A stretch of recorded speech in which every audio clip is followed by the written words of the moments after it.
अभी आपने शायद पुस्तक हिंदी तक का पाठ है इस जल प्रलय, जो कि फणीश्वर नाथ रेणु द्वारा लिखी गई है। इसमें आपको पहली पाठ में बताया है कि बाढ़ का दृश्य कितना भयानक है।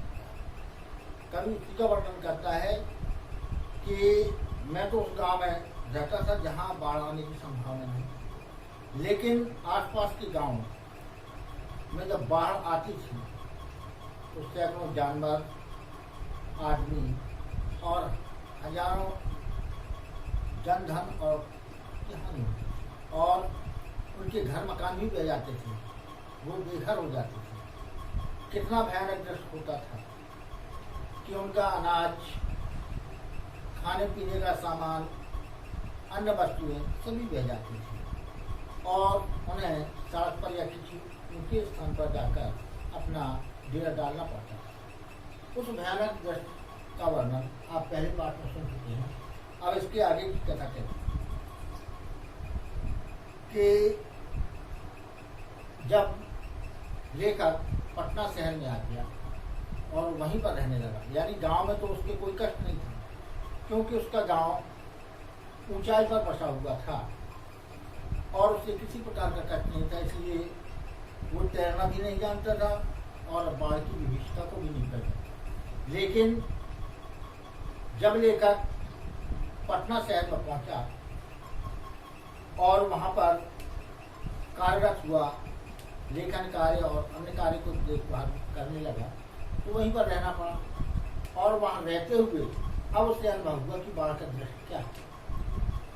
वो चारों देखने के लिए गया था कि राजेंद्र नगर डूब गया, गोलघर डूब गया और धीरे धीरे पानी ऊपर की ओर चला रहा है।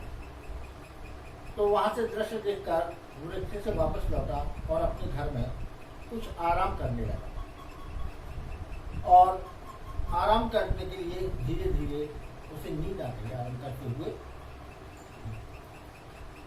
तो सारा शहर जाग रहा था। क्यों? क्योंकि बाढ़ के दृश्य के कारण किसी को नींद नहीं आ रही कि कभी पानी ऐसा ना हो कि हमारे घर के अंदर आया हम सोते ही रह जाए। लेकिन कभी सोने लगा तो उसे जो देख कर आया था शहर का हाल, उसकी स्मृतियां बार बार आने लगी। चलचित्र के समान बेदर्दी दृश्यों को वो देखने लगा। सन 1947 मनिहारी, तब पूर्णिया अब कटिहार जिला के इलाके में गुरुजी स्वर्गीय सतीनाथ भादुड़ी के साथ गंगा मैया की बाढ़ से पीड़ित क्षेत्र में हम नाव पर जाए। लेखक उस समय का वर्णन करता है कि जब 1947 में पूर्णिया में वो अपने गुरुजी के साथ गंगा मैया की बाढ़ से पीड़ित क्षेत्र में हम नाव पर जा रहे थे, जहाँ पानी भरा हुआ था। हम अपने गुरुजी के साथ उस दृश्य को देखने और उनकी मदद करने के लिए जा रहे थे। तो वहां का दृश्य का वर्णन है कि चारों ओर पानी, जहां तक उसने दृष्टि देखी चारों तरफ पानी, खेत भी डूबे हुए, घर भी डूबे, ना मालूम पड़ता था सड़क है अथवा नहीं। तो चारों तरफ जलमग्नों से दिखाई देता था। दूर एक द्वीप जैसा बालूचा दिखाई पड़ता। दूर से एक टापू के समान जो चारों ओर पानी से घिरा हो कुछ टीला सा दिखाई देता था, जो कुछ ऊंचाई पर था और उसके चारों ओर पानी भरा हुआ था। अर्थात जैसे समुद्र में कोई उठा हुआ स्थान होता है जिसे हम द्वीप कहते हैं, चारों ओर पानी से घिरा होता है, इसी प्रकार वो उठा हुआ क्षेत्र हमें एक द्वीप के समान दिखाई देता था। तो हमने कहा वहां चलकर जरा चहलकदमी करके टांगे सीधी कर लें। तो हमने सोचा कि इतनी देर नाव में चल रहे, चलो उस स्थान पर चलकर नाव पर बैठे बैठे जो हमारा शरीर अकड़ गया है कुछ देर तक आराम कर दें। इसके पश्चात पुनः दूसरों की सहायता के लिए नाव पर चलेंगे। तो ऐसा सोचकर हम द्वीप की ओर बढ़े। धीरे धीरे एक गैरक आवरण आच्छादित हो रहा था। धीरे धीरे वो पानी का बाढ़ ऊंचाई की ओर बढ़ता जा रहा था। हरियाली पर समय समय पानी को फिरते हमने देखा। तो उसी समय भादुड़ी जी कहते हैं, सावधान, ऐसी जगहों पर कदम रखने से पहले यह मत भूलना कि तुमसे पहले ही वहाँ हर एक तरह के प्राणी शरणार्थी के रूप में मौजूद है। तो हमारे गुरु जी ने रोका, बेटा वहाँ मत चलो। जैसा आप सोच रहे हैं कि वहाँ जाकर कुछ आराम कर लें, तो हो सकता है कि आसपास के जो जीव जंतु हैं, सांप बिच्छू वगैरह, वो भी शरण लेने के लिए वहाँ पहुँच चुके हैं। इसलिए वहाँ पर जाना खतरे से खाली नहीं, इसलिए आप वहाँ मत चलें। और सचमुच चींटी से लेकर सांप बिच्छू और लोमड़ी सियार यहाँ तक पनाह लिए थे। लेकिन हम जब मजबूरी में वहाँ पहुँचे तो देखा चींटे, सांप बिच्छू, लोमड़ी सियार जो भी जंगली जानवर थे यह पनाह लिए। भादुड़ी जी की हिदायत थी, हर नाव पर पकाही घाव होना चाहिए। पकाही घाव का मतलब है पानी में रहने के कारण त्वचा फूल जाती है और वहाँ खून रिसने लगता है, जिससे घाव हो जाते हैं। तो उस घाव को भरने की दवा, उसे बोलते हैं पकाही। तलों में भी घाव हो जाता है क्योंकि पानी में ज्यादातर रहने से। इसकी दवा दिया सलाई की डिबिया और कैरोसिन से रहना चाहिए, जो उस समय हम उन आदमियों की मदद कर सके। सचमुच हम जहाँ जाते खाने पीने की चीज से पहले पकाही घाव की दवा और दिया सलाई की मांग। तो लेखक कहता है कि हम जहाँ जहाँ भी गए, जिस जिस घर में गए, तो सबसे पहले उन्होंने घाव भरने की दवा मांगी कि पहले हमें दवा दो, और इसके पश्चात दिया सलाई, क्योंकि पानी के कारण सभी उनके दिया सलाई गीली होती है, जिसके कारण वो जलने में असमर्थ। तो जहाँ जिस जिस घर में गए वहाँ खाने पीने की वस्तुओं के पहले उन्होंने वो दवा और दिया सलाई की मांग की। 1949 इस बार महानंदा की बाढ़ से घिरे वापसी थाना के एक गांव में हम पहुंचे। लेखक कहता है कि 1949 में हम महानंदा में जब बाढ़ आई थी तो उससे घिरे हुए गांव में पहुंचे, क्योंकि हम एक संस्था चला रहे थे जो कि बाढ़ पीड़ित क्षेत्रों की रक्षा करती। इस कारण हम वहाँ पहुंचे। हमारी नाव पर रिलीफ के डॉक्टर साहब जो लोगों को दवा दारू दे सकें, वो डॉक्टर साहब हमारी नाव पर मौजूद थे। तो गांव के कई बीमारों को नाव पर चढ़ाकर कैंप ले जाना था, अर्थात बहुत से वहाँ बीमार थे और उनकी दवा वहाँ नहीं हो सकती, इसलिए हमें कैंप तक ले जाना था जहाँ डॉक्टर साहब अपना कैंप लगाए हुए थे। एक बीमार नौजवान के साथ उसका कुत्ता भी था। एक बीमार नौजवान को हमें जो ले जा रहा था उसके साथ कुत्ता भी था, अर्थात वो अपने मालिक को नहीं छोड़ता था। उसके मालिक को जहाँ भी ले जाते वो कुत्ता भी साथ जाता था, अर्थात स्वामी भक्त कुत्ता था। कुई कुई करता हुआ नाव पर चढ़ाया। जैसे ही हमने उसके मालिक को, उस बीमार व्यक्ति को अपनी नाव पर चढ़ाया, वो भी कू कू की आवाज करता हुआ नाव पर आया, अर्थात वो अपने मालिक को छोड़ने में असमर्थ था। जहाँ उसका मालिक जाता था वो उसके साथ ही जाता था। तो डॉक्टर साहब कुत्ते को देखकर भीषण भयभीत हुए। डॉक्टर साहब ने देखा कि मरीज के साथ कुत्ता भी आ गया और कुत्ता कहीं काट ना ले, इस कारण वो भी डरने लगे, क्योंकि वो जानते थे कुत्ते काटने से कितने इंजेक्शन लगते हैं, कितना कष्ट सहना पड़ता है। इस कारण वो कुत्ते से डर गए। तो और चिल्लाने लगे, अरे कुकुर नहीं, कुकुर नहीं, कुकुर को भगाओ। बोले, अरे भाई इस नाव पर कुत्ता नहीं आएगा, इस कुत्ते को यहाँ से भगाओ। वो दूर से ही चिल्लाने लगे। बीमार नौजवान छप से पानी में उतर गए। जब बीमार आदमी ने अपने कुत्ते के बारे में ऐसा सुना तो मेरे कुत्ते को भगा रहे हैं, तो बीमार भले ही था लेकिन वह नाव से फौरन ही पानी में छपाक की आवाज के साथ कूद गए। बोले, जब हमारा कुत्ता नहीं जा सकता तो मैं भी नहीं जाऊंगा। हमार कुकुर नहीं जाएगा तो हम हूँ नहीं जाएगा।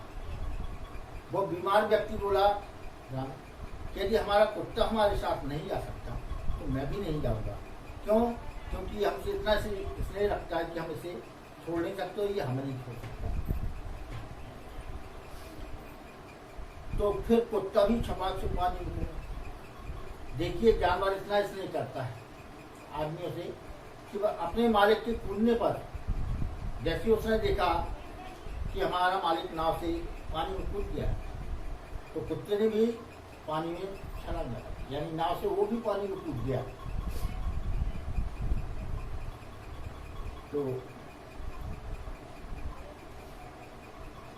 हमारा आदमी नहीं जाएगा तो हम हूँ नहीं जाएगा। फरमान नदी की बाढ़ में डूबी हुई एक मुशहरी में हम राहत मांगते हैं। अर्थात कुत्ते ने भी कहा कि जहाँ हमारा मालिक नहीं जा सकता तो हम भी आपके साथ नहीं जाएंगे, वो भी पानी में कूद गया।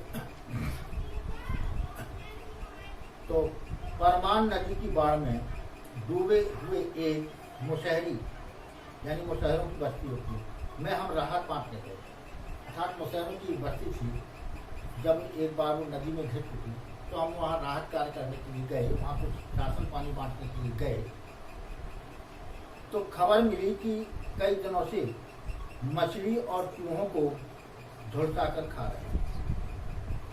ये खबर मिली कि वहाँ अनाज तो है नहीं, वो बेचारी मछली पकड़कर और जो जंगली चूहे इधर उधर भागते हुए उनको पकड़कर ढूंढ कर वो खा रहे। अर्थात अन्य वहाँ था नहीं, खाने के सामान नहीं था, इसलिए वो इनसे ही अपना काम चला रहे थे, अपने जीवन की रक्षा कर रहे थे, किसी तरह जी रहे हैं। किंतु टोले के पास जब हम पहुंचे तो ढोलक और मजीरा की आवाज़ सुनी।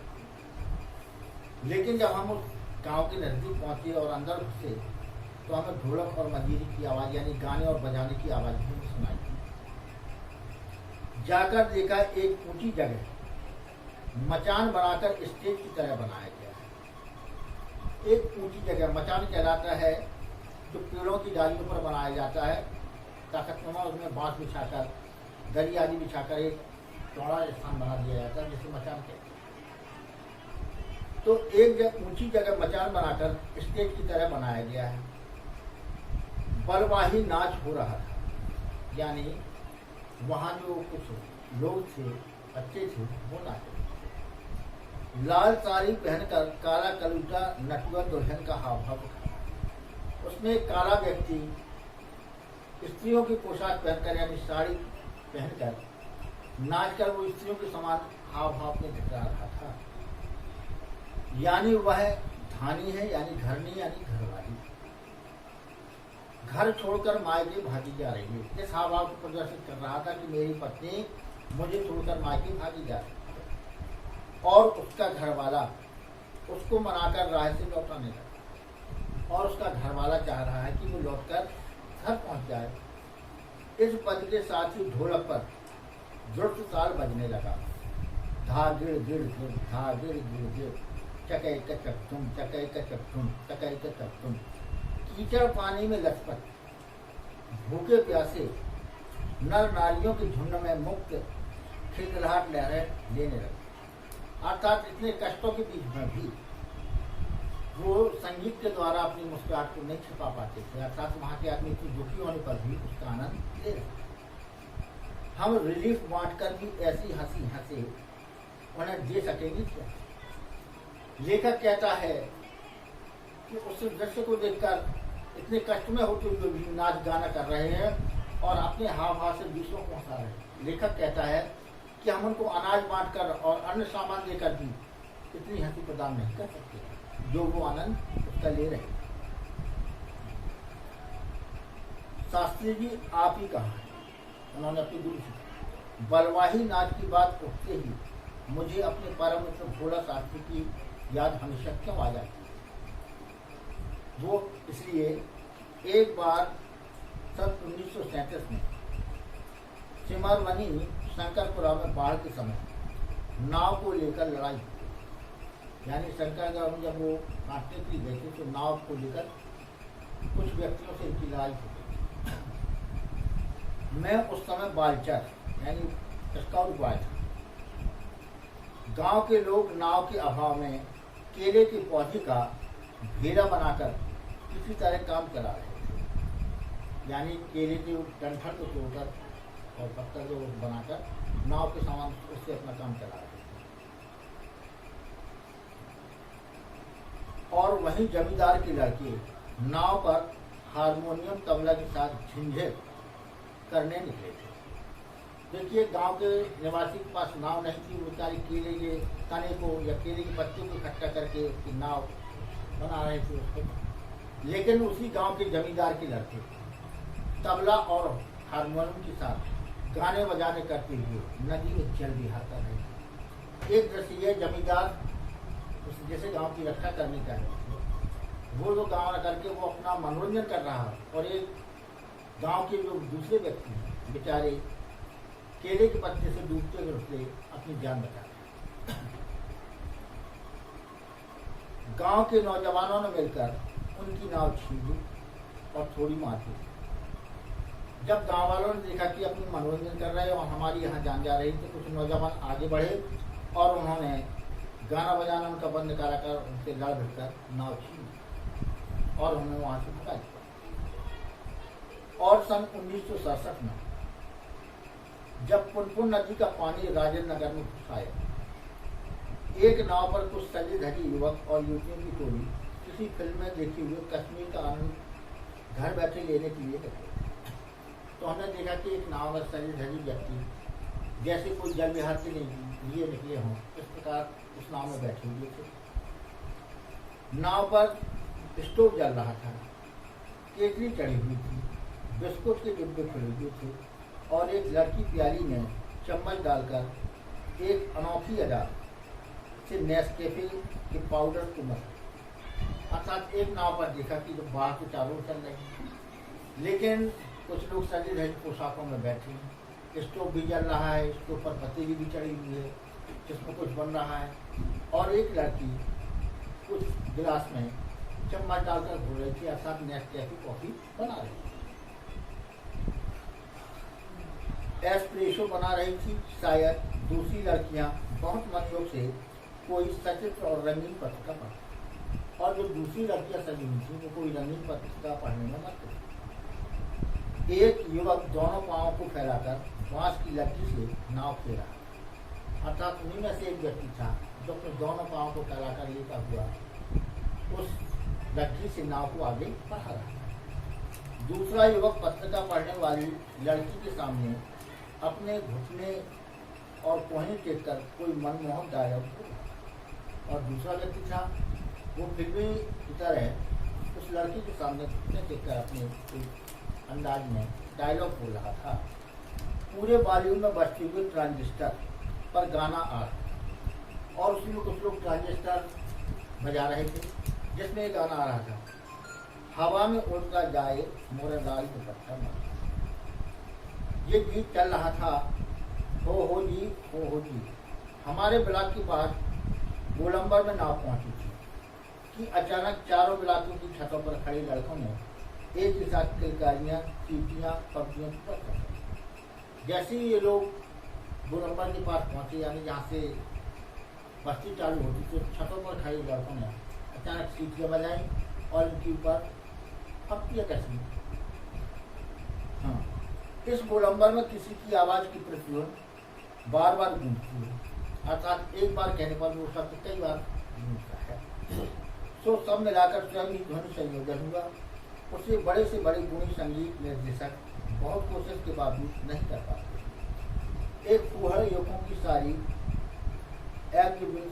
निर्ज में तुरंत जुड़तर हो गई और युवतियों के रंगे लाल लाल ओंठ और गाल काले पड़ गए। अर्थात जब उन्होंने इतनी पत्तियां सुनी तो सर्व सिद्ध हो एक जगह बैठे। नाव पर अकेला ट्रांजिस्टर था, पूरे दम के साथ मुखर, नैया तोरी मझधार, होशियार होशियार, काहू राम सिंगार, पनिया आ रहलो है, न आ रहलो। 2:30 बज गए मगर पानी अब तक नहीं आया, लगता कहीं अटक गया है, अथवा जहाँ तक आना था वहीं आकर रुक गया है। लोग अंदाज कर रहे थे कि 2:30 बज चुके हैं, पानी जो बढ़कर यहाँ तक आना था वो नहीं आया, शायद वहीं रुक गया हो। अथवा तटबंध पर लड़ते हुए इंजीनियरों की जीत हो गई, या इंजीनियरों ने कोई ऐसा फार्मूला निकाल दिया जिसके कारण बाढ़ का पानी रुक गया, या कोई दैविक चमत्कार हो गया। नहीं तो पानी कहीं भी जाएगा तो किधर से, रास्ता तो घर से ही है। चारों इलाकों के प्रायः सभी प्लाटों की रोशनी चल रही बुझ रही है, सभी जगे हुए हैं।